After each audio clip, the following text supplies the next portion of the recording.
Good morning, everyone. Welcome, welcome, welcome. We are glad you're here. We've got lots of folks in the waiting room that are slowly coming in here. We got lots to do today. We got lots to talk about. We're going to talk about emails. We're going to talk about how to craft an effective appeal based on not just my own opinion, but what we've learned from data, from testing, from optimization. We're going to talk about how to build your Colorado Gives Day email strategy, and I like to call it your email timeline. What things are you sending on what dates, and what should the calls to action be, all that different stuff. Before we dive in, as we've got lots of people just slowly joining us here, we're going to start with a little icebreaker. I'll open up my chat so I can see all of your thoughts. It's officially fall. I think we just officially, meteorologically speaking, hit fall on Sunday. And I love fall. I hope you love fall too. So jump in the chat and let me know what your favorite fall food is. As you do that, I will describe what I made the other day. I'm very proud of because it was delicious. I made a pumpkin chili. So I grew up in a town called Morton, Illinois, which is the pumpkin capital of the world. You're welcome to look it up. And so pumpkin is like in my soul. And so as a child of the Midwest, made a good pumpkin chili, but with some hatch green chilies in it, because like you live in the West now, and so we got access to that stuff, and it was just, oh, it was delicious. What else we got in here? We got pumpkin pies, soup of all kinds. Yes, we've got soup on the meal list 2 times this week. I'm very excited for soups. Sweet potato pie, very nice. Anything with butternut squash, or caramel apples. Pumpkin donuts. Oh, that's like my love language here. Pumpkin anything, pumpkin donuts, pumpkin bread, sweet potato stew, more pumpkin. We got pumpkin bread in our kitchen at the moment, and I'm thinking about it now, and I'm hungry. Oh my gosh, there's so many good things. Pork green chili. Oh, that's very nice, Melanie. It's a great ad here. Green chili, anything from Hillary. I love fall. Hopefully you love fall. We are just kind of cresting into fall weather. We got the nice cool mornings going on now. So I'm really grateful for that, to be out of the summer heat.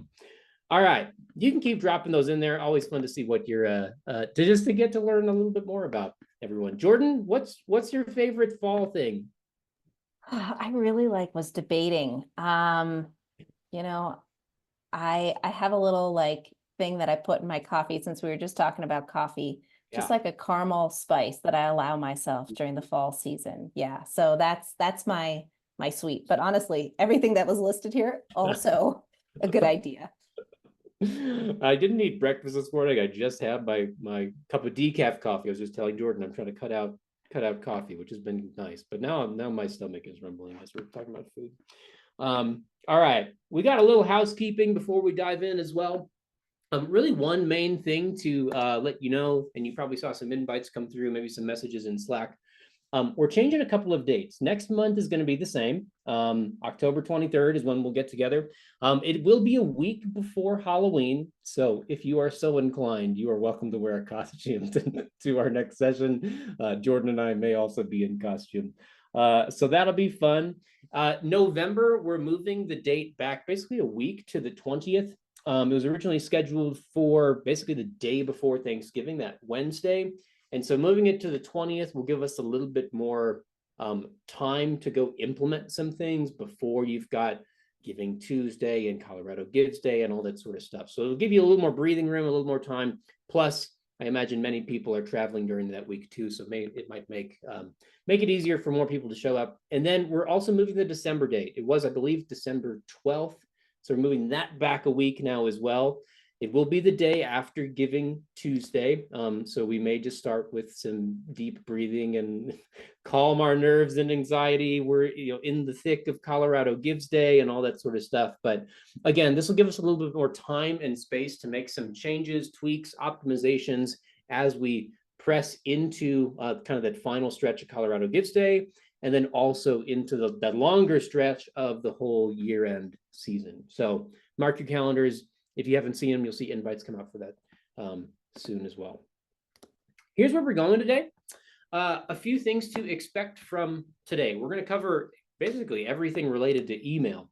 First, my goal for you is to walk away understanding how to use a very simple framework to go craft an effective email appeal. So we're going to look at a bunch of different things around how to optimize emails, but I'll give you a very clear framework to go take what we talked about last time, where we talked about the value proposition and those 4 key elements of a value proposition, to take those and actually put them into meaningful copy and sort of a repeatable framework. So that's kind of goal number 1. Goal number 2 is that you'll learn tested and proven principles of what makes a highly effective email. And they may run counter to a lot of the best practices that you have seen in the past.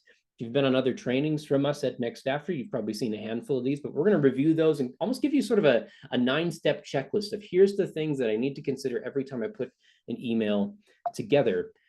Third, we're going to end our time by looking at an actual playbook for your Colorado Gives Day email strategy. So I'm going to tell you exactly what emails to send and what days to send them.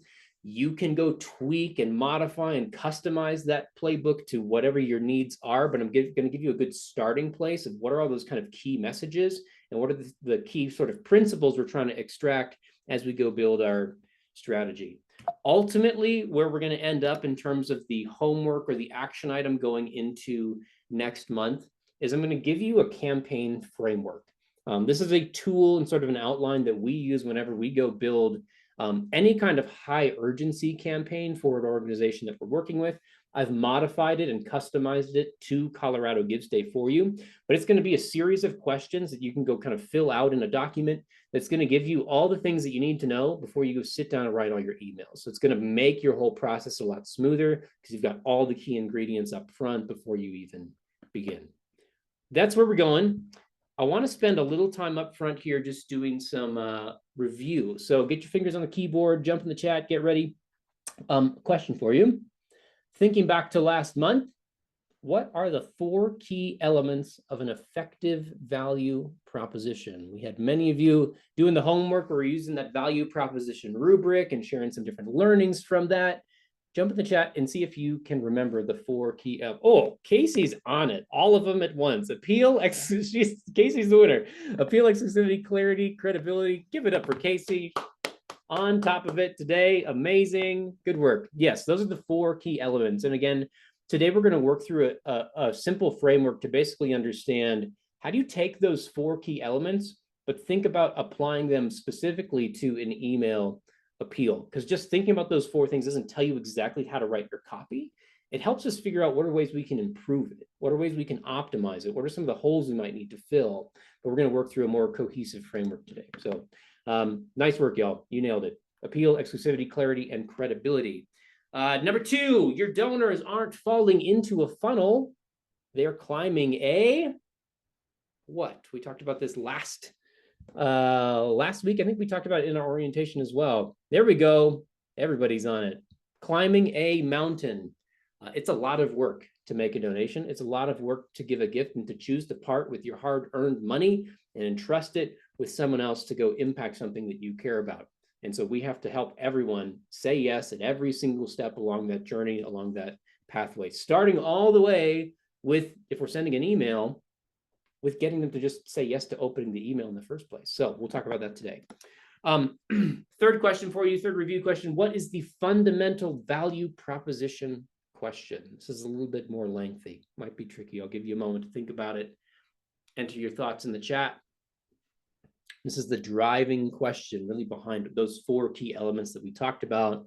It's critical at every stage of the donation journey. What is the fundamental value proposition question? Here we go. Heather, why should I give to you instead of someone else? Carrie, why should I give to you? What makes you different? Ooh, this might be an exact from Casey. Casey's on it. Do you have all of my slides and notes or something today? If I am your ideal donor, why should I give to you rather than some other organization or at all?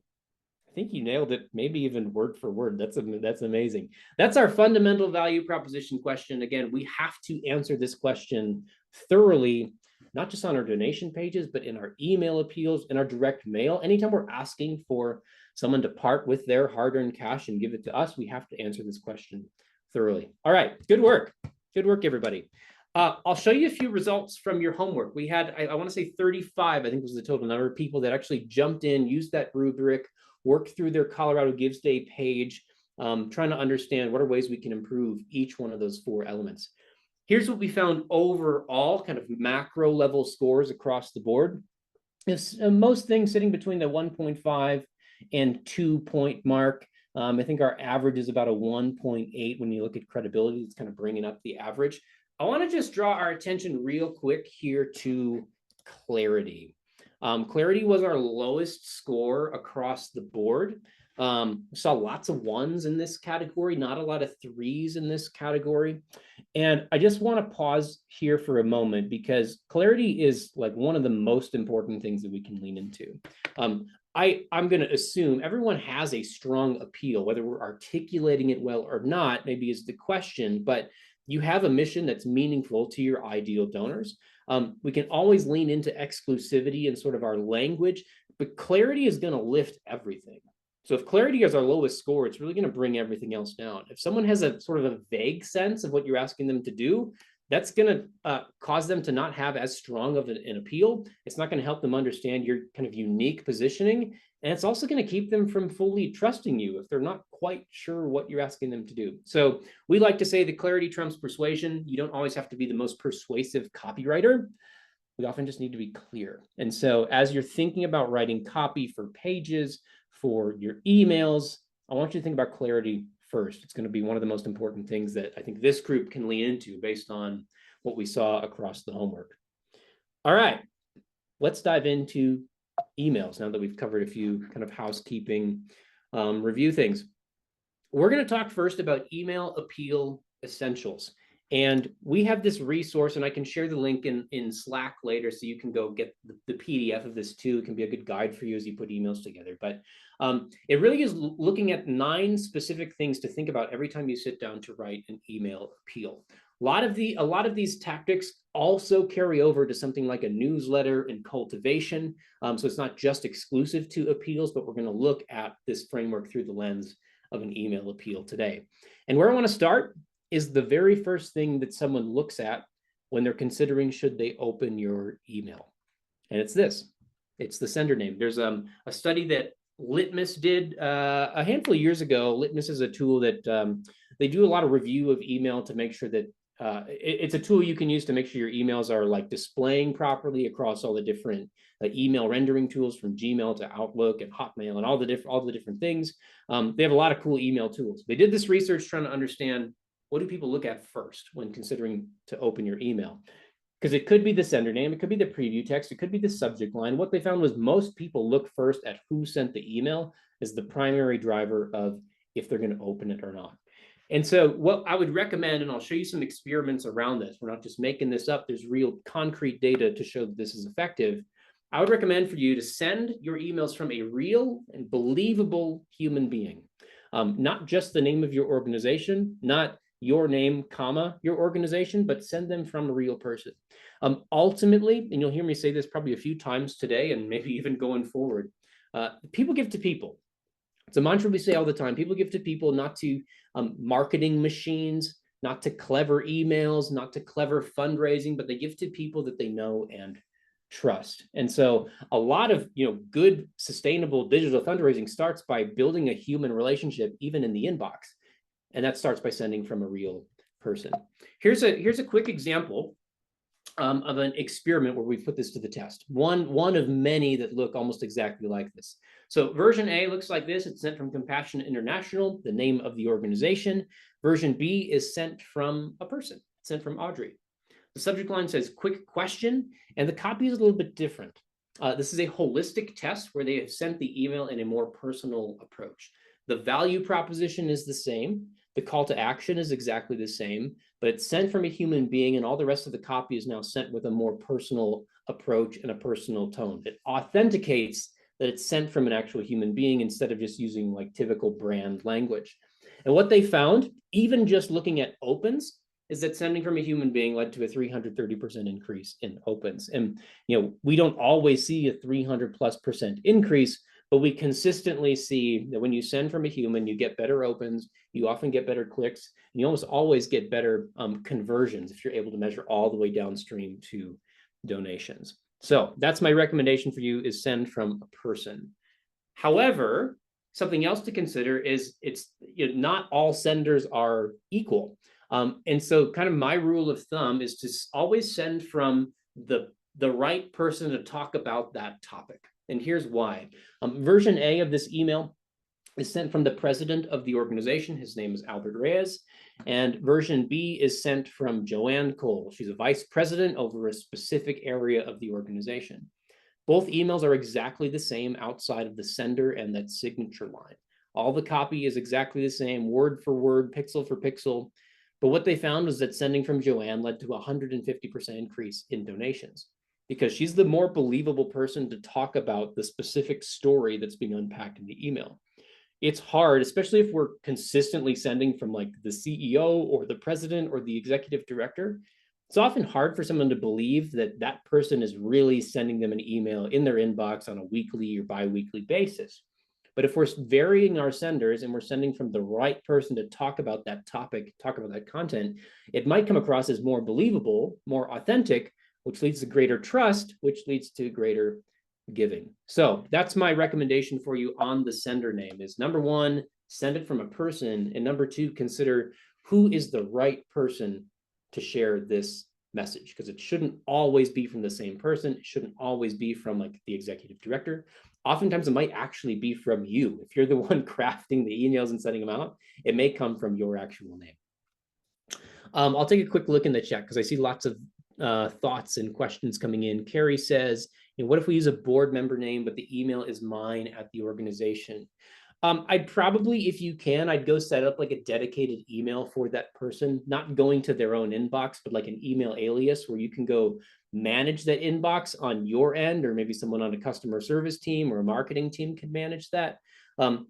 Most people aren't going to look at the sender name and then also drill into the email, but ideally those would be consistent and believable. That's what, even within our own marketing, we do the same sort of thing. If you get an email from me and you hit reply, it doesn't always go directly to me. It goes to kind of a marketing inbox where we sort of triage all the comments and thoughts and questions coming in, and then make sure that they get addressed. But I've got a marketing email alias that has my name in it, but it's separate from my personal email. Kate says, would you recommend that all emails come from our org? Would you recommend that all emails from our org come from a person rather than the org name, or just appeal emails? I'd recommend all of them. I was teaching a workshop last week at our conference called the NEO Summit, and this question came up a bunch of times. We're talking about a new donor welcome series. And ultimately, between myself and my colleague Courtney, and really in the room, like it's hard to come up with a clear category of emails that should come from just the brand name, other than things like some sort of transactional email. Oftentimes, if you're sending receipts, most platforms won't let you go customize the sender of those. But almost any other communication, whether it's cultivation or it's an appeal, should come from an actual human being. And Casey has some thoughts. Read recently, the newsletters have a better open rate if they're from the name of the org versus a person. I'd put it to the test. And you may find that it's different for you, and that's okay. We've found pretty consistently that we see better conversions ultimately when you're building trust with that human being. But put it to the test for yourself and see. All right, let's move on to number two, which is the subject line. This is the next thing that people look at to figure out, should I really give this email any time or any consideration? First looking at the person and then looking at the subject line. Ultimately, the goal of the subject line is to get someone to open the email. But I'm going to put a caveat in there. There's lots of things you can do to win an open that don't positively impact engagement downstream. So we don't want to gamify it. But what we want to do is make sure that our subject line communicates really two things. We want it to make the email feel valuable enough to be opened and read and considered. And we also want to leave just enough information out of it to spark some curiosity and some mystery. So you see just the example here, an opportunity for you, first name. It's personalizing by first name. It sounds valuable. It's an opportunity. You've crafted it just for me. You're using the word you, you're using my name in it. I don't know what the opportunity is yet, so I've got to open the email to go find out. That's really ultimately, in a very simple way, what we're trying to do with our subject lines. make it feel valuable, and prompt someone to open it to figure out, what is the value truly that's in this email for me. Here's a couple of experiments for you. This is from National Breast Cancer Foundation. Version A, sent from a person, Candace. The subject line says, "Stay informed about your breast health." Version B is a little bit different, sent from the same sender, and it says, "A new early detection guide." Which one of these sounds like something more actionable and valuable? You can get meaning from it right away. Version A sounds a bit more just like passive information, like, okay, I could stay informed about my breast health. That sounds good. But as you're saying in the chat, version B is something I can take action on right now. It has a greater sense of perceived value, something meaningful for me today. Version A, I could open that next week. I could open it 2 weeks from now. Maybe I never open it and I maybe get the same value. Version B, it sounds like something actually really important, maybe critical, depending on where you're at in your life. And what they found was that version B led to a 15.8% increase in email opens because it communicated more value in the subject line. On the other side of that, though, what we don't want to do is communicate the full call to action in the subject line. You can see version A, version B, both of these are sent from an organization based in Dallas Theological Seminary. And version A puts the call to action in the subject line. It says, "Study the Gospel of John with DTS." They have all these free courses. They're promoting one of them. You can go access this course, get this kind of in-depth study. And version B positions it very differently. It's still ultimately the same call to action, the same value proposition in the email, but it doesn't give the call to action in the subject line. It says, "A special gift from Dallas Theological Seminary." It still sounds valuable. You've put something together for me. You've told me it's special, but you're not telling me exactly what it is yet. I have to open the email to go read more and find out what it is, and do I want to engage with it?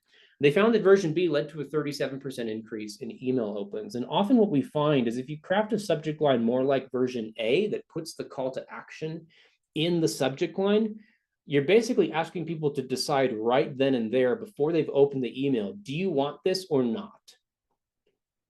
And then you never get a chance to really unpack the value of it. Version B is going to prompt more people to open it and then gives you the opportunity to fully explain the value of the offer, which can lead to more people actually saying yes to it. So we want that value in the subject line, but we also want that hint of mystery. Leave a little bit of curiosity for people to actually open the email. A couple questions. I see one from Sarah. Is referring to donors by name possible in constant contact? What if we don't have their first name? I believe it is in constant contact. I don't use that tool a lot, but I believe it's possible, but you obviously have to have their first name. There's a lot of strategies you could use to go get their first name. One very simple one might simply be to go send an email and say, "Hey, when you signed up for our email list, we never got your name. I'd love to be able to call you by name," and go ask them to go just share it with you. We often don't need to go overcomplicate it. It's a great way to take that next step forward to go build more of a trusting relationship. Send that email from a person, phrase it and use copy that sounds like a genuine person talking to another human being, and ask them, "Hey, what's your name? I'd love to be able to call you by name." You might get a lot of replies and a lot of feedback from that. You can link them to a form. They can fill out their information as well. That's one strategy. All right. Let's see. Okay, so I've got a whole worksheet for you. You can go scan this QR code or go to the URL if you like. I put this worksheet together several years ago to kind of work through some of these key, what we call mental levers to write a more effective subject line, talking about adding value, talking about adding mystery. But then there's a handful of other things in there too. It's really like a fill in the blank. You write out all your claims of value in part one, and then you rewrite it to add some mystery, and you kind of keep working down the worksheet until you have a very well-crafted subject line. Gives you some different text prompts that you can consider in your copy. So that may be a helpful resource for you to just kind of streamline the process of writing a subject line. All right, let's move on from the subject line and let's talk about the next piece of what we call the email envelope, which is those key things you see before you actually open it. We've talked about sender, we've talked about subject line. Let's talk about the preview text. And what most best practices would tell you, what most email platforms would recommend that you do, is to go customize your preview text, give people kind of a short snippet of what's going to be in the email, what to expect. And what we found through testing is that oftentimes isn't very effective. Usually, when you're taking this larger humanized email approach, What we often want to do is just pull in the first line of copy from the email. Because if I sit down and I go send you an email right now, write an email in Gmail, I don't have the opportunity to go customize the preview text.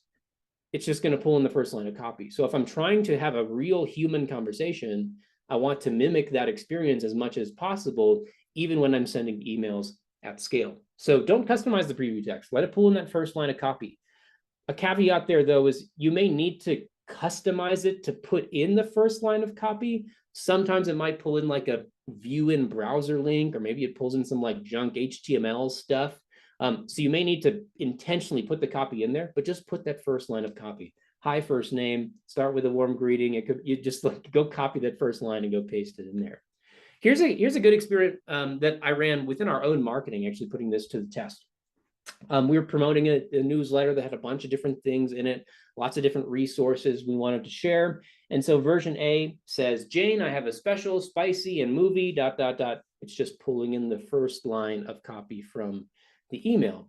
Version B, because we thought we were clever marketers, well, what if we go customize the preview text?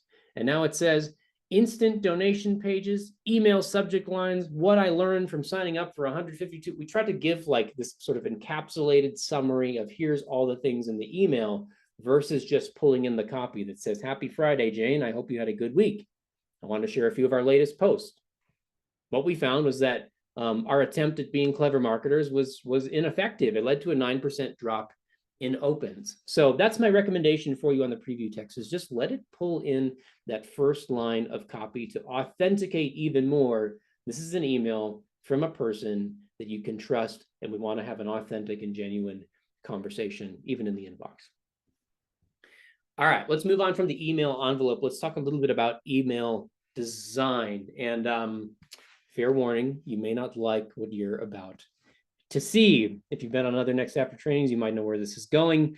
Here's a fun experiment. Version A is a donation appeal sent in the inbox. You've got logos, you've got donate buttons, you've got the big hero image at the top, you've got a progress bar kind of tracking their pace towards their fundraising goal. You've got all their copy, a donate now button, and then you've got an image of the sender down at the bottom. Plus, you've got social media icons down there. There's a lot going on in the template of the email, but it looks, if you go in MailChimp or Constant Contact or HubSpot, whatever tool you're using, and you go just generate an email from a stock template, it's probably going to look something like this. But what we found is if you go strip away all of that design, you send a more plain text style email. So now it's still an HTML email, still has all the tracking built in, but it looks a lot more like an email that you would just send a person straight from your own inbox. Again, authenticating that human approach. All the copy is the same, calls to action are the same. There's more that they could do to make it more of that kind of plain text style email. But what they found was even those changes, removing those big design elements, led to a 29% increase in donations. And this is probably, in our library of experiments, the most consistent experiment that we run. It is very rare that we see this negatively impact donations. Worst case, maybe it doesn't make a difference, but very often we see that this approach, stripping away the design, leads to an increase in people actually choosing to engage and ultimately converting. Joel's mind is blown. I hope that's a good thing. Jennifer's asking about pictures. What about pictures? Pictures are really tricky. And there's a couple things going on with them. When you add images and pictures to an email, it increases the size of the email. And when it does that, it often leads to your email getting taken out of the primary inbox and put into something like the promotions tab or an updates tab. All those images that we like to put in and all these different graphics and design, they tell Gmail and other tools that this isn't a human being, this is marketing. And it's going to go put it in basically a marketing inbox, which means that you're going to have less people actually seeing it in the first place, which can often lead to decreases in opens. And so that is a factor that's going on here on top of building more authenticity and trust with the design as well. So I would start by removing the pictures. You can test back into them, but always think about, what is that picture communicating? Is it really critical to helping someone understand the message? Is it increasing the strength of that value proposition? Or are we just adding it because we think we need to add it, because that's kind of what best practice would say. And Jennifer's also asking, is this the same for newsletters? I would test it. We have seen a more simplified approach with newsletters lead to increases in clicks, not as consistently as we see it with appeals. So that's one I'd put to the test. Sarah, you've got your hand up. Do you have a question? Yes. Would pictures be more appropriate for like mail appeals? Or when do you use pictures? Like a direct mail appeal? Right. I'm not a direct mail expert, so Okay. I don't know how to comment on that exactly. That's not my area of expertise. The pictures are best positioned in something like a newsletter. But again, I would put it to the test. The times we've seen it be impactful in an appeal is when like you're talking about a very specific campaign or a specific issue that might be going on that's centered around a person. So there's a couple like policy advocacy type organizations we've worked with, and when they're talking about a specific issue, sometimes they'll test putting an image of like the person who was impacted or the person who was affected, and that has helped. But again, it's something I would always test to make sure that it's really moving the needle in the right direction. All right, Melanie, your question on donor acknowledgement, same type of thing. I would put it to the test to make sure that you know it's actually helpful. All right, one more experiment for you just to kind of reiterate the point and show you that's not just a one-off experiment. Here's another one, almost the same exact experiment. Version A versus version B are the same. They are asking you to do the same thing, but version B strips away that big hero image at the top and like the outside wrapper of the email. And that led to an 80% increase in clicks, people actually getting to the donation page and considering giving. All right, there's my comments on design. Let's talk about the copy. That's really what I want to spend some good time talking about today, is how do you go craft the copy for this email in a meaningful way? First thing I want you to do, again, following the same thread of we're being humans in the inbox at every single stage, trying to authenticate. I'm a real person. I really want to know you. I really want to talk to you. I really want to build, trust in our relationship. And so we need to say hello, first of all, hi, and then call your donor by their name. Again, back to that question about what do we do if we don't have someone's name? I would make sure that anytime you're capturing an email address, whether it's someone signing up for your newsletter or some other type of offer, that you're asking for their name. You might get a small increase in conversions and signups by reducing the fields down to just email when someone signs up for your newsletter. Usually adding the first name to your sign-up form isn't going to impact things in a significant way. And I'll show you an experiment to just show you how critical this is to have their name and why you might be willing to take a slight decrease in signups if you can actually increase engagement downstream. So say hello, call your donor by name, and start with a warm greeting. This experiment is a very simple one. Version B simply adds this salutation at the start. It says, hi, first name. In this case, hi, Jeff. And just by adding hi, first name, led to a 270% increase in people clicking through. So it's critical that you capture their first name up front. When they sign up for your newsletter, they sign up for emails, and we personalize with it. A very small thing, but people love to hear their own name in a conversation. I had some of these moments last week where I'm at a conference meeting a bunch of people. A lot of people I know I've met before, but I don't quite remember their name. And then the conversation keeps going on. It becomes apparent that like you don't know their name, and that just starts to erode trust. We want to be called by our name. We respond to that, and you can see it in the data, 270% increase in clicks. Bliss says, I used friend when for some reason we didn't capture a name. You can always put that like default value in case you don't have it, but do your best to call them by name. This experiment I really like. It's really about tone and using that more personal tone and approach to drive your email. Version A versus version B. Version B is obviously a longer email, but you'll see some of the differences here. Version A starts with hi, friend. So it says hi. It calls them by their first name. Friend is the placeholder. And then it starts into the email. See what you think of how it sounds. If I had to describe the purpose of Dallas Theological Seminary in one phrase, it would be this: teach truth and love well. Does that sound like how you would start a conversation? Or does it sound more like brand language? If you peek down there at the logo at the bottom, you can see teach truth, love well is literally the brand tagline. And people don't talk like that. It's not conversational. It's very brandy, and that's not helpful for building a relationship. Version B, the email is obviously different. I mean, it starts with a much more personal tone, and then it kind of follows that narrative throughout, which means you often write a little bit more. They added a few other things in here too. It's not the cleanest test, but what we see is this. It starts by saying something a bit more genuine and conversational. My office affords me a fantastic view of the campus, where I see students engaged in study and conversation. They're walking to and from class. Sounds a bit more like something a real human would say. Again, it makes the email longer. You're sharing more. You're unpacking a little bit more because you're just being a human. But what they found was that this led to a 277% increase in clicks. And consistently, we see this more warm, personal, genuine tone leads to greater engagement. So that's my encouragement to you, to start the email by saying hello, calling them by name, and also start with some kind of warm conversational greeting. It could be as simple as just saying, hey, I hope you're doing well today.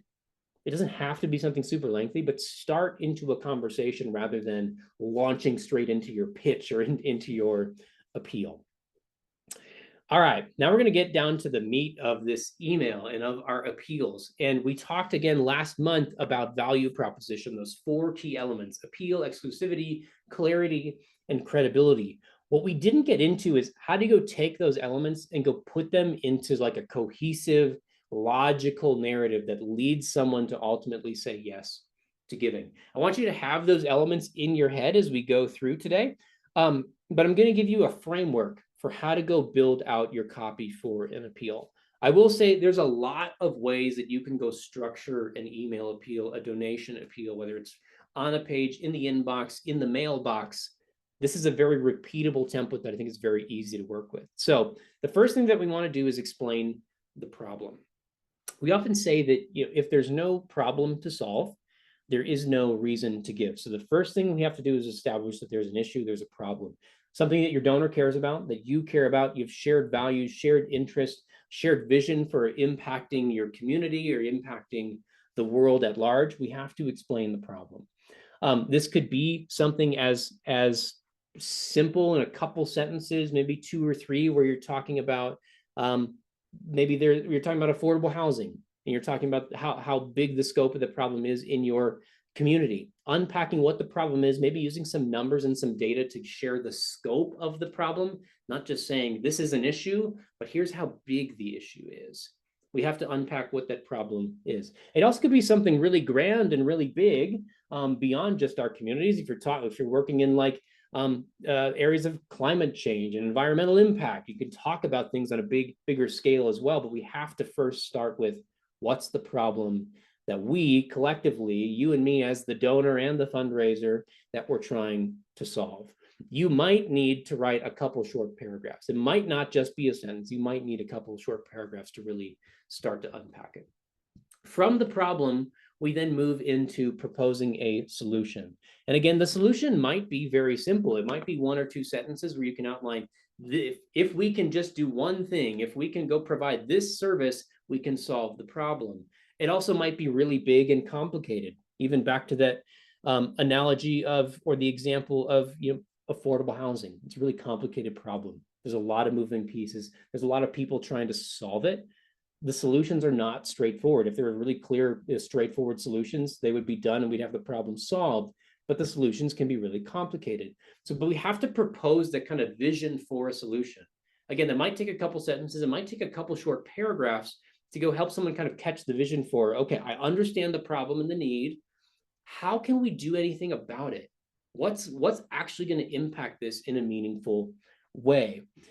And from that solution, we can then move into where you often are going to have the most depth in your email, which is articulating the impact of a gift. We can't just say that there's a problem, will you give? We can't just say there's a problem, we think we can fix it, will you give?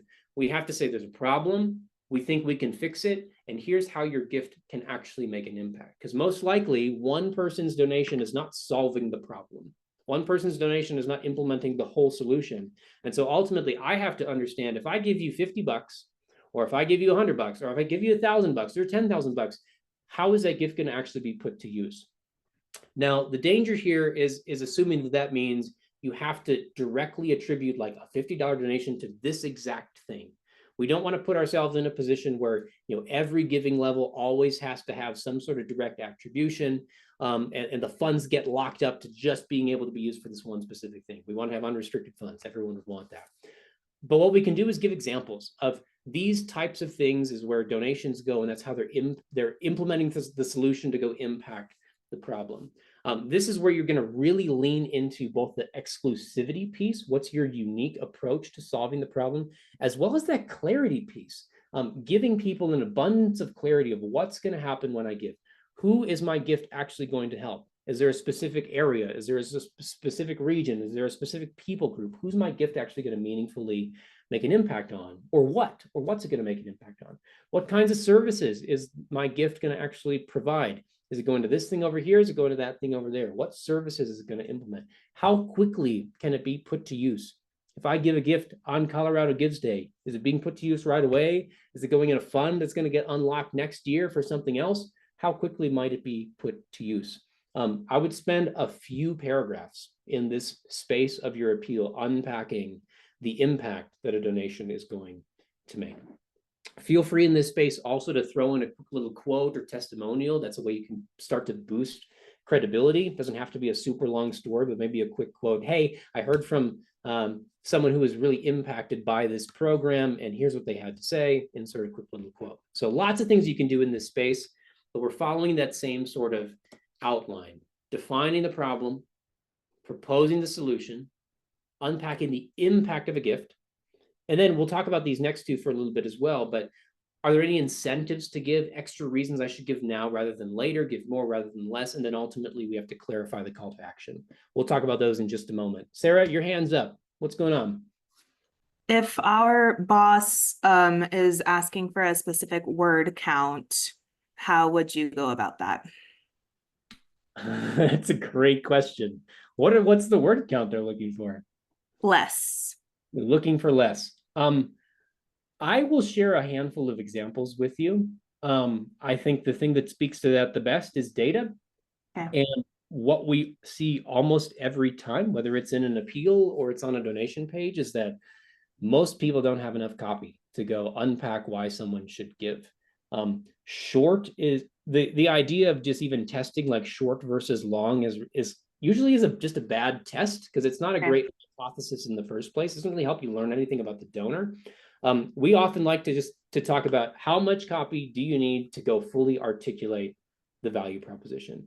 And from time to time, that length is going to change, whether you're in a very specific campaign talking about you're trying to build a building, or you're trying to launch a new program that might be a little bit more succinct.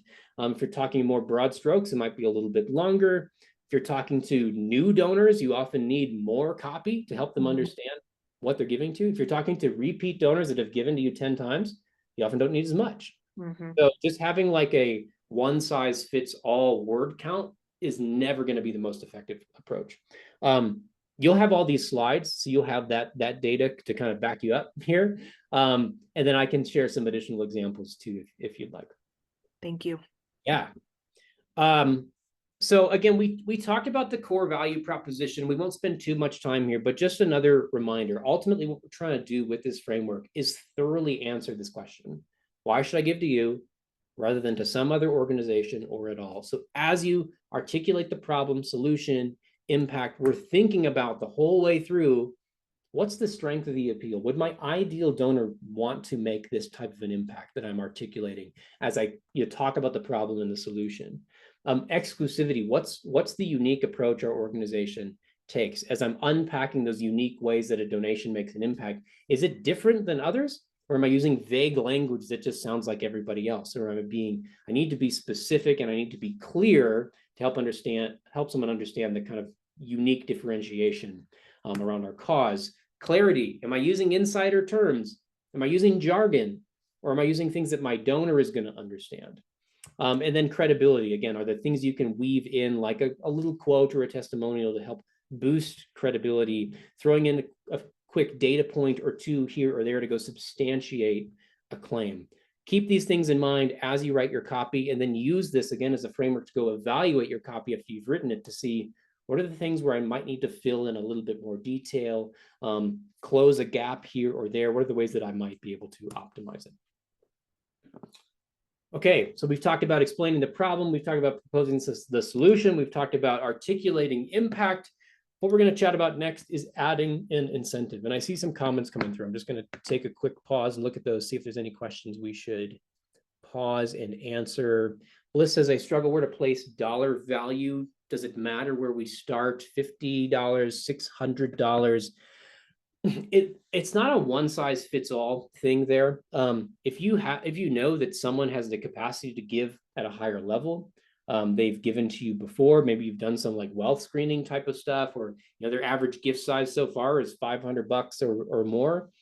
You might go send them a customized donation ask, see if you can move them into that like mid-level giving type of range. In broad strokes, thinking about like your donation page, more broad-based fundraising, what we've often found is that tweaking the gift amounts on your gift array doesn't always impact average gift like we tend to think it does. If we just ask them to give a little bit more, maybe they'll give a little bit more, we'll boost average gift size. We've often found that you can decrease those amounts to some smaller amounts, starting at $15, $20.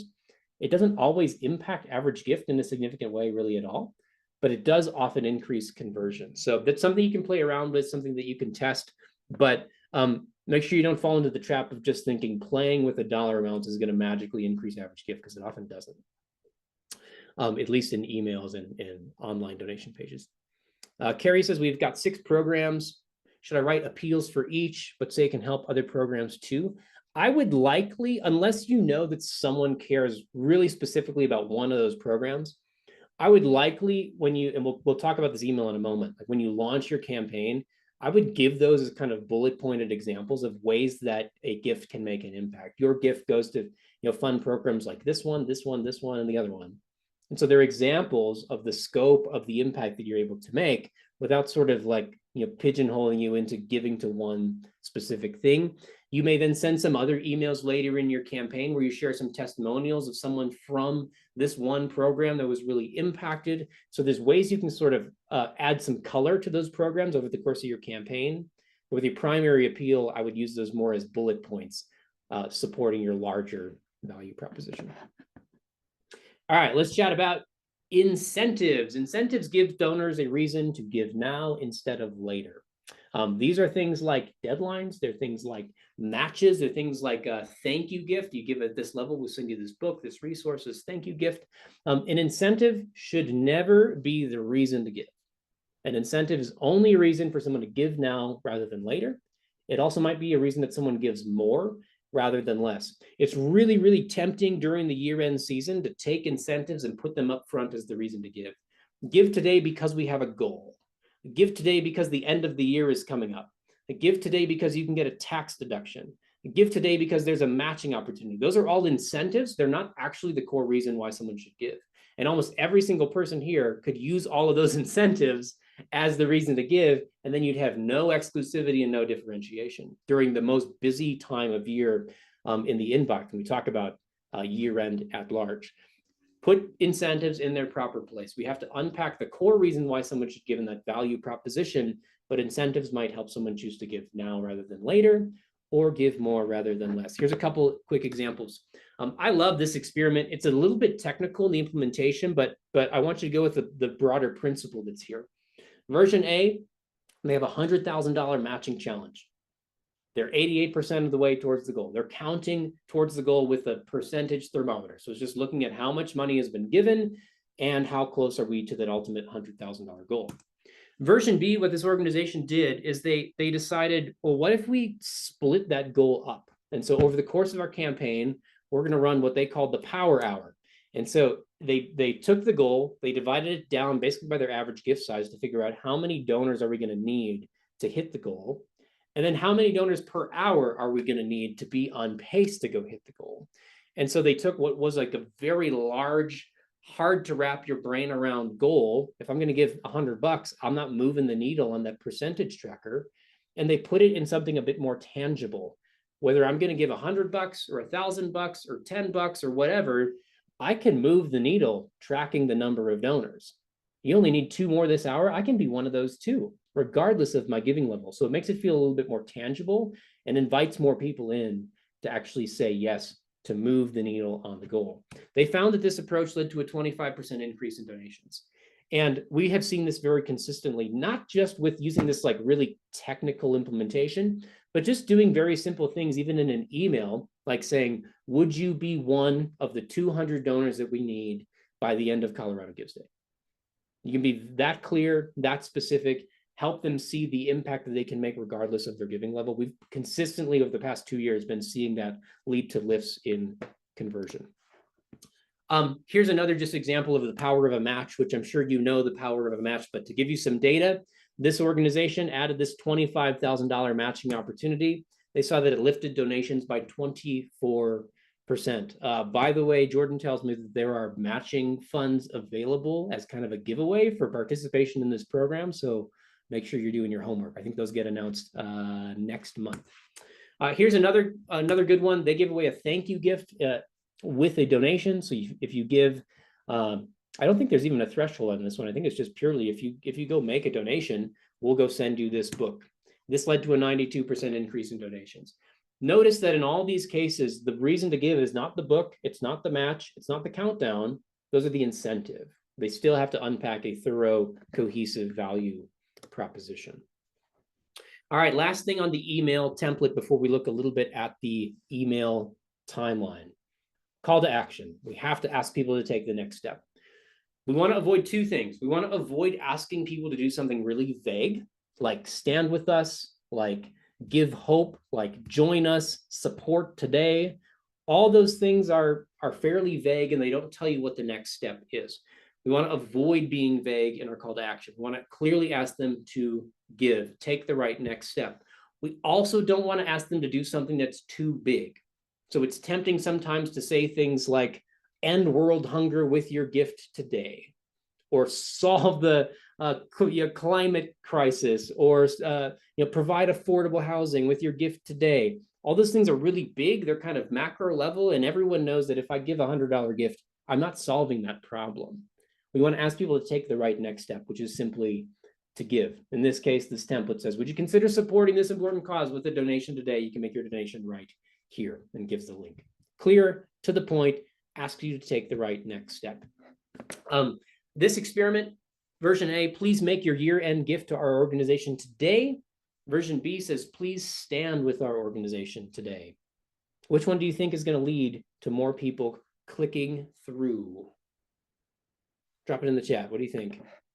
Shauna says B, Sarah says 2 or B, Joel says first one, Kathleen says stand with us. And notice what I said click through and not give, because what we found is that version B did lead to a 91% increase in clicks. That's a huge increase in traffic from this email, but it's a bit of a trick question because it also led to a 50% decrease in donations.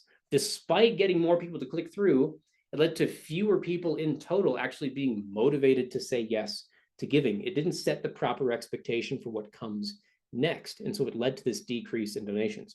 We want to be clear. We want to ask them to take the right next step, not to stand with us, not to learn more, but to make your gift today. All right, I'm doing a quick time check. We got about, I know we've got really till 10:30 here, but I want to try to get through this next piece in about 10 minutes or so. I want to talk through the email timeline for Colorado Gives Day.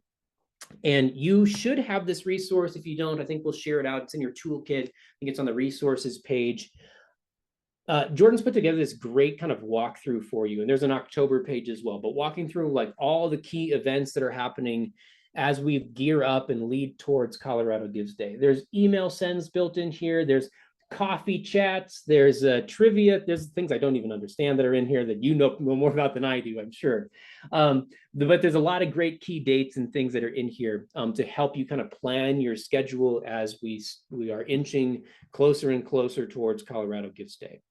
What I'm going to share with you does not take anything away from this calendar. It only adds some things onto it. So it's going to reinforce a couple of the email sends that are already on here, like on December 9th, sending a reminder on the day before, on the 11th, sending a thank you email. I'm going to add some things to it. So let's look at the calendar, kind of a 3-week calendar, and I'll tell you where I'm pulling some of these ideas from. So we have a course on year-end fundraising that we've had for 4 or 5 years. We've refreshed it a couple of different times. And consistently, what I hear from people that take that course is, I took the timeline of emails to send, I took the recommendations, we're slowly implementing them, doing a little bit more year over year, and we keep seeing increases in growth. I chatted with someone last week at a workshop who said that they implemented our kind of year-end communication timeline, and they've done so for the past 3 years, and they're up 300% in their annual fundraising, largely driven by increases in their year-end program. So I've taken that timeline and tried to weave it into Colorado Gives Day, also leaning on our framework for how we go build a high urgency campaign, whether it's year end or it's any other type of giving campaign throughout the year. So I'm trying to marry those two things up and give you some clear dates, types of emails that you can send throughout the course of this campaign season to drive the best results. Now, you can play with the send times, you can move some of the dates around, you can do what you need to do for your organization, for your other communication going out. But this is what we're going to work from in terms of a template. It probably looks like a lot of emails, starting basically on the Thanksgiving holiday on the 28th of November, going through the 11th with a thank you email the day after Colorado Gives Day. This very first email I want you to send is just purely cultivation. Whether you as an organization celebrate the Thanksgiving holiday or you don't talk about it, I know there's lots of opinions out there about it, I want you to at least say thank you. Maybe you send it on the Wednesday, maybe you send it on the day of, on the 28th, but send a thank you that's really giving credit to your donors and to your supporters for the impact that they have made this year, whether it's financially or it might just be emotional support. They feel connected to you because they subscribe to you. Thank them for the impact that they're able to make and show them maybe a story, testimonial. If you've got a video kind of unpacking some of the good work that's been done this year, all those types of things go a long way. We're not asking for a donation in this email. It's purely cultivation. We're starting to warm people up for the emails that are going to come later. Ideally, you're sending a cultivation email every couple of weeks, if not every week, but I want to make sure we at least lead with one cultivation email before we start into kind of the details of the campaign. So that's my recommendation for you on that first email. Secondly, I want you to send a launch email on the Sunday before, on December 1st. Sundays, although they don't get a lot of, I guess, attention in terms of when we often send emails as marketers. Oftentimes we think on like the 5-day workday week. Sundays and Saturdays can often be really great days for visibility in the inbox. So there's usually lower volume, which means you have a better chance of actually standing out and someone seeing your email. We're asking for a clear donation in this email, but primarily we're trying to establish what Colorado Gives Day is. We're trying to establish the goal of the campaign. We're trying to establish the deadline, any incentives that you have. But this is going to be a longer form email where you're really unpacking that value proposition, not just the goals, deadlines, and incentives, but what's that core reason that someone would give to you for Colorado Gives Day. This will be a lengthy email. Again, lean into value proposition in your appeal here. Tuesday, I'd recommend 2 different emails, one being a content offer email and one being a direct appeal. A content offer being, is there some type of resource you can go share with someone on Giving Tuesday? So rather than leading with a donation ask on this day of giving, lead by giving something to your donors. Is there an ebook? Is there a course? Is there a video series? Something of value you can go provide to them. And then on the confirmation page, if they come to a landing page to go download it, you can make an appeal afterwards after they engage with the resource and create a pathway towards giving, but you're leading with a cultivation offer. Then make a direct appeal in the afternoon, clearly asking them to give, taking advantage of all the excitement of Giving Tuesday, not just for the sake of Giving Tuesday, but to contribute to the Colorado Gives Day campaign on Giving Tuesday. You get to the end of that week, we don't want to leave people hanging until the following week. Send a testimonial email on that Friday. A story of impact, something that's articulating the impact that's being made when people give. You can add sort of a soft call to action to this email if you like. I might tend to actually just make it pure cultivation, just another warm touch point so that you're not always asking for money every time you're in the inbox. But you can add a soft donation ask there if you'd like as well. On the Monday before, on the 9th, I would send a slightly shorter email, a summary of your value proposition, 1 or 2 paragraphs, but you're really trying to remind them that tomorrow is the day, tomorrow's Colorado Gives Day. You can get started with a gift right now. Make a clear donation ask in that reminder email. Don't just ask them to mark their calendars. because you have their attention right then and there. And if you only get a 20% open rate, there's a very high chance they won't see any of your future emails. So ask for a gift right there in the reminder email. And then on Colorado Gives Day, announce that today's the day. Slight recap, like 1 or 2 paragraphs of why someone should give. You've already done a lot of good work to unpack your value proposition over the campaign. So just remind them of it, ask them to give directly or increasing urgency. And then finally, later in that evening, late afternoon, early evening, send a final email. It's a reminder. There's only a few hours that remain. What I like to do with this email, what we've tested into is using more of a, I call it a forward style email. So include the email from the morning, draw a little line, like a line break, and then put a little reminder note at the top. It just looks like if you went to your inbox and you hit forward and you sent your email to a friend, it would come through with like your additional note that says something like, hey, there's only a few hours left to give to Colorado Gives Day. Would you be one of 50 donors that we still need before the deadline? You can see more details below. And then you can include the original email down below so they can read more if they want to, but you're really just prompting them and reminding them to give. Finally, send a big thank you email on the 11th, recapping the campaign, recapping the results, giving credit to everyone who has supported you for the impact that's going to be made. We never want to forget to send that thank you. I've got all of that outlined here for you. I won't read this all to you, but you'll get these slides so you can see all these different types of emails. You may be feeling this way.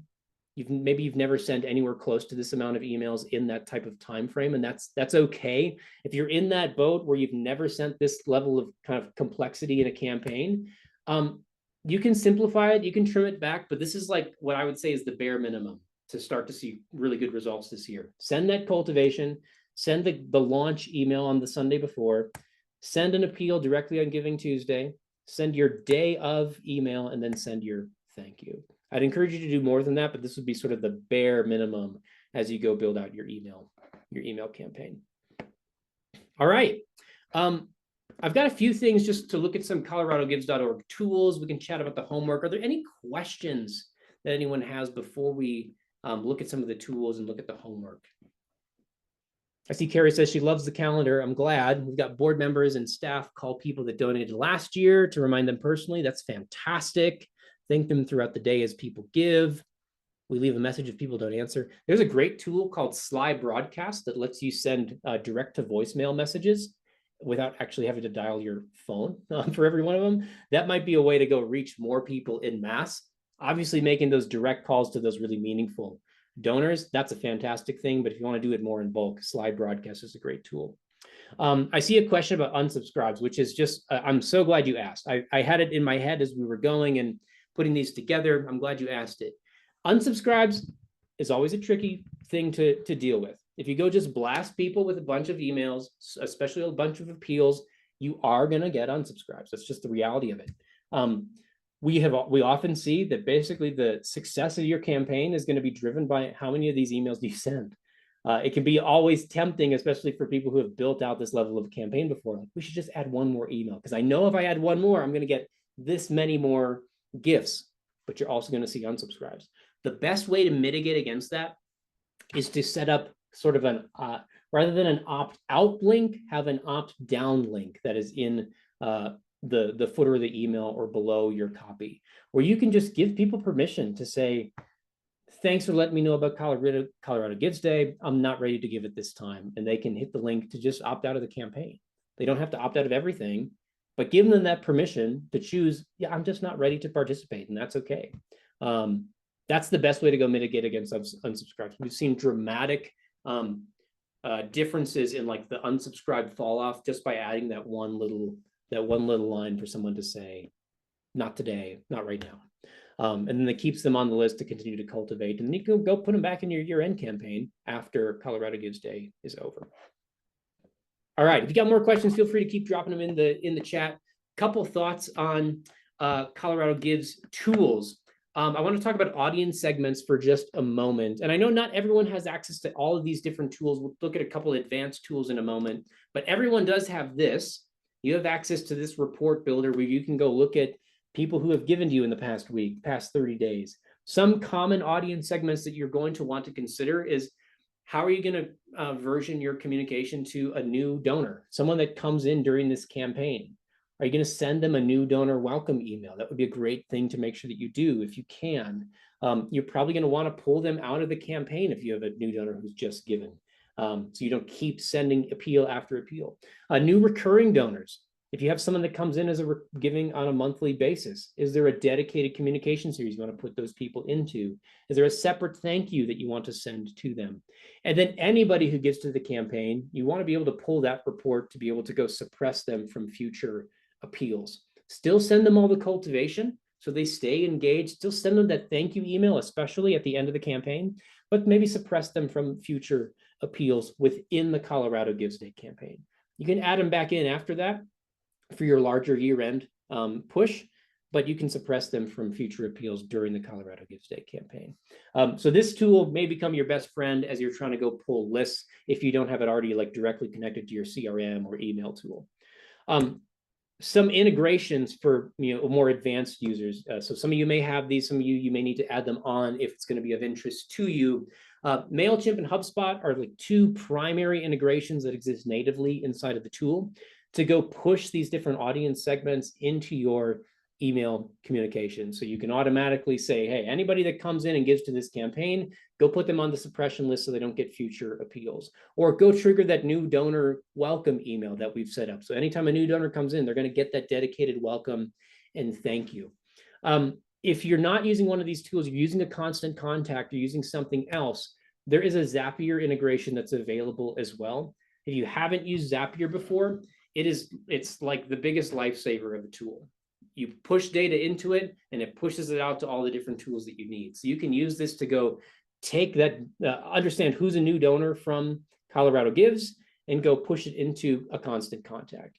You can go use this to pull out any new donors come in and go push them into a Google Sheet if you need to go manually run like a list import if you're using another tool that doesn't directly integrate. One thing I love about it is you can also push things into Slack. So it's a great way to just make sure everything's always working. If you get a notification every time someone gives a new gift, put it in a Slack channel somewhere, then I've got an email going out this morning and I should see some donations coming in, but I don't see anything happening. I need to go check that out. Make sure the form works, make sure the email actually went out to the right people, make sure I sent it at 8 a.m. and not 8 p.m. because those are easy things to miss sometimes. And you can use this to go trigger follow-up campaigns, make that slide broadcast call, like I mentioned. There's plugins for different tools that can send a thank you postcard and things like that. So Zapier might become your best friend if you're not using it already. All right, some homework for you. And I've tried to keep it pretty simple. This may take a little bit of time to go through, but I'm giving you one like clean worksheet to work from. What I'd love for you to do, you can scan this QR code, but we'll post the links in Slack and the homework channel later as well. Scan this QR code and it's going to give you this high urgency campaign framework. And this is not going to write all your copy for you, but it's going to walk you through a series of questions. It's going to give you all sort of the raw materials to go craft the copy like we've talked about. Identifying what the problem is, what the solutions are, what the impact is that the donor can make. We use the same framework as whenever we start down on working on a new campaign to really understand the ultimate value proposition, how we're going to craft it. It has lines in there to go plan out what are those emails that you're going to send, what are the send dates, who's going to send the email, what should the call to action be. So go grab this template and use this as your guide. I want you to fill this out, and I would encourage you to do it within the next week or two. If you wait until the end of October before we get back together to fill this out, you'll probably find yourself a little bit behind because you're going to want to start getting copy written for emails and all that sort of stuff if you haven't started already. So fill this out in the next 1 to 2 weeks to go get this resource. I see the link requiring a Google sign-in with the QR code. I can post if you can't get to it from the Google sign-in, I can post just kind of like a PDF for you as well. So go get this, fill out the campaign framework, and then afterwards, I want you to go submit your plan. And we're not going to review every single thing line by line. You don't need to share sensitive data or anything like that in here. We just want to know that you filled it out and that you've done the work. And I want you to answer the question on the form, what's one new email, one new tactic, one new strategy you're going to implement this year? And then you can go share that in Slack as well so everyone can see what you're going to try. It might be an encouragement or an inspiration to others. So that's your homework. fill out the campaign framework, and then go submit it through the form. We'll post all that in Slack, so you have those links handy. Last thing, if you want to dive deeper, if you've signed up for access to all of our Next After courses, the two that are going to be really helpful is our year-end course and our email fundraising course. Both of those are available to you for free. They're normally $2.99. They're free to you as part of this program. Year-end is going to let you dive way deeper into your full year-end timeline. We'll spend some time here in these sessions talking about that too, but it's going to go much deeper. And then the email course dives really deep on everything that we've learned related to optimizing emails. If you don't have access to those courses yet, you can go to nextafter.com/level-up membership, and you can get access to all of those for free. All right, that's what we got. Any other questions? You can either raise your hand like Sarah's been doing. You can drop them in the chat. This was incredibly valuable, Nathan, and thank you for the templates. Yeah, absolutely. I'm glad to hear it was helpful. I even said to Jordan earlier when we had jumped on, it's just like, it's a really hard window of time to figure out what to send and when to send. You've got holidays, you've got like Black Friday, Cyber Monday that you're competing with. Jordan pointed out earlier in November, there's an election. So that's something we're competing with at the same time. It's a really complicated time period, but I'm confident in this approach that it should help us get the right attention and lead to better results. Any other thoughts or questions? Scrolling through the chat, trying to take a look. I love Kim. We got this. I just saw that too. You do got this, Kim. We're gonna do it. We're gonna get there. Carrie's been moving through these classes on Next After, learning lots. If you want to get a head start as well on like your donation page, we're going to spend a little bit of time next month talking about donation pages. That won't be the full length of our session, but I think it's important we spend a little time on it before we get too far down the road. But we do have a full course. Actually, we just re-released it in July on donation page optimization. So that might be a course to check out if you want to dive deeper on that before we get too far into the season. Awesome. Jordan, any thoughts from you? Any parting words, any announcements for the group here? No, next month I will have information on matching grants that we'll be able to offer all of the Level Up cohorts, as long as you're showing up and participating, which you all are. Thank you for that. And I guess the other thing is just thank you, Nathan. These sessions are awesome. And in the words of Joel, my mind is blown. So I definitely have some stuff to take back to our team too. So just thank you for everything. Yeah, absolutely. Thank you all for your time. I know it's not easy to go carve off an hour and a half every single month. So I'm just really grateful for it. I'm glad you're getting good use out of it.